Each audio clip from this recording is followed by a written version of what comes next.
Hello, everybody. Arkansas Minuteman 0864 here. Hope you're having a great Monday. So I figured today I'd throw out a quick video. This is probably going to be pretty short, but let's get in the time machine and travel back about 40 years, 30 years. Travel back about 30 years. And let's go and travel back to the time when uniforms looked like uniforms and were all nice and pretty in that woodland pattern. What you young pups out there call M81, which, FYI, as speaking as a supply sergeant retired, there is no such a thing as an M81 pattern in the system. Yes, it was adopted in 81, but at that time the Army was no longer attaching a title of the year to the whatever they were adopting. It is actually known as battle dress utilities or uniform camo pattern. It just happened to be what they called a woodland pattern. It's a derivative off of the old Erdl system.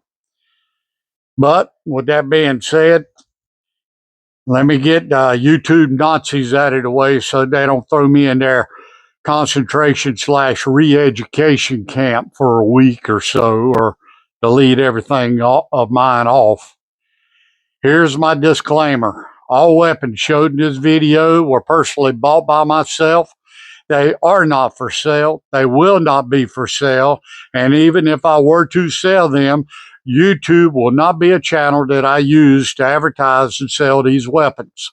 Will not use YouTube to sell any weapons or any other items that may fall underneath the ITAR's Export Regulatory Act.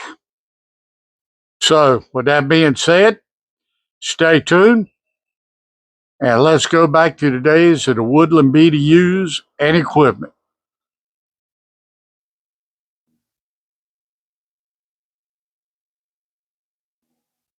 Okay, people, let's give you an overview of everything we got out here.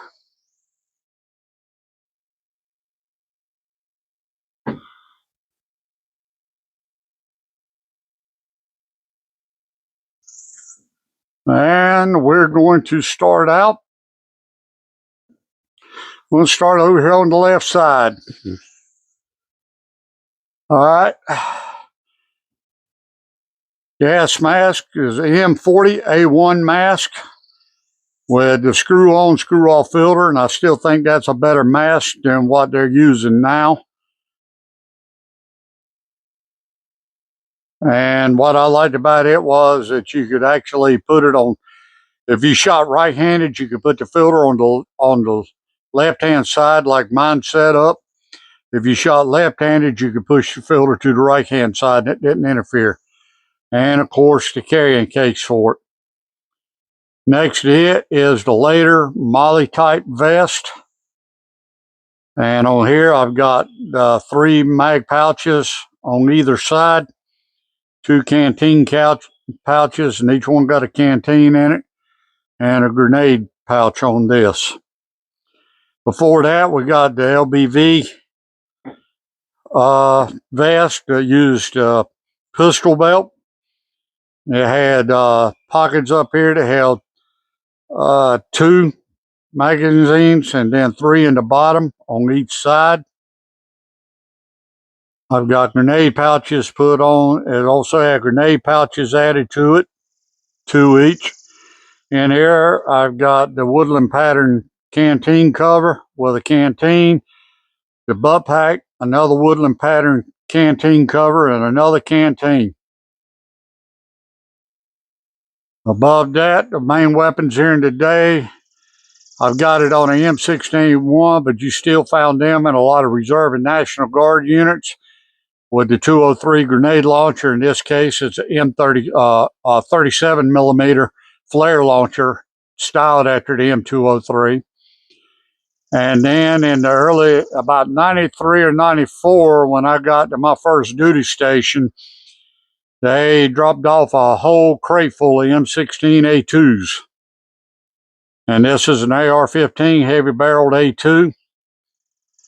And then the packs we used through the period was the large Alice pack and frame, the olive drab medium Alice pack and frame, the Woodland pattern Alice pack and frame, also the Fox 117 radio carrier rucksack, which was basically a modified Alice medium pack.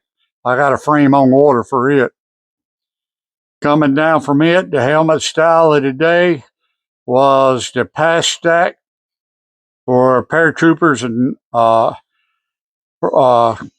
that. It was adopted right before Grenada in '83. Even though there was still a lot of steel helmets worn in Grenada in '83. Here I've got a hot weather patrol cap. Somewhere in there I've got my original heavy patrol cap with the fold down ear flaps. The booty hat. Coming down here we have got right here is the Woodland pattern chemical suit bag that you packed all your chemical gear in.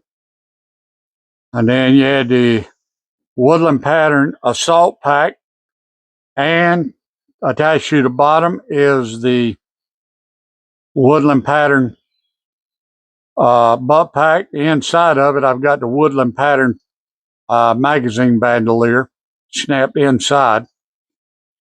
Below that was the first Molly rucksack, the Molly 2 in Woodland pattern. It's complete with sustainment pouches on either side, sleep carrier system hooked on the bottom, the main rucksack, and inside I've got the radio pouch in there. For the uniform for today, I preferred the 100% hot weather BDUs that were 100% cotton. And you can see where I had cut my E5 stripes off, and at this time I was using pin on E6 stripes. Staff Sergeant was the last rank I wore Woodland pattern in. And as you can tell, these are still heavily starched. You can see it in the pants, really. My preferred boots of the day were jungle boots. These are made by Ultima.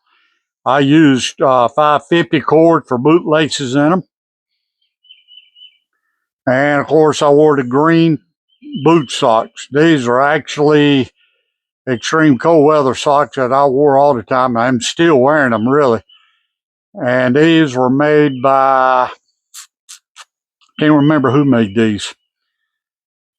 And on the belt, for a belt for these, and I've got it in there on my tiger stripe uniform, but we wore the black uniform belt with a black tip and a black open face buckle on it. And of course, even though it had come out, you could still, a lot of units still using the old heavy rubberized ponchos right on up through the '90s, especially in Reserve and National Guard units. So, to give you a throwback in time, for all you Woodland BDU lovers out there, I'm sure you're going to really enjoy this one. So, tell me down in the comments, what do you think? Oh, I forgot one thing here. I have also got the Woodland pattern Gore-Tex jacket here. Trying to get it so I can get some light on it so you can see it a little better. And I tell you what, since you've seen everything else,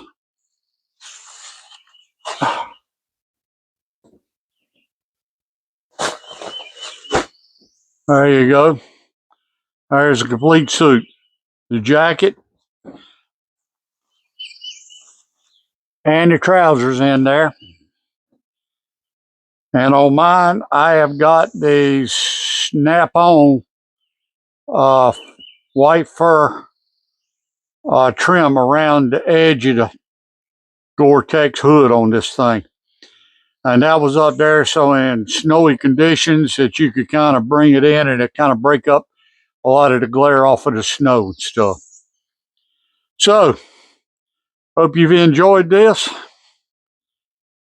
And hopefully some of y'all out there, well, this will bring back some memories for you, because I know some of you guys have talked about this is what you wore back in the day.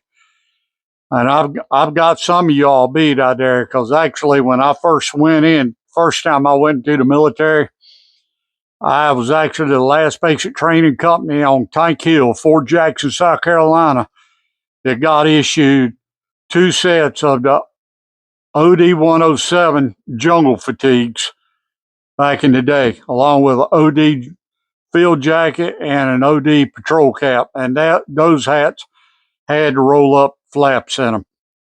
So, hope you enjoy this. Leave your comments down in the comment section below. Let me know what you think. And I'll see you on the next one. Pay attention to detail and survive.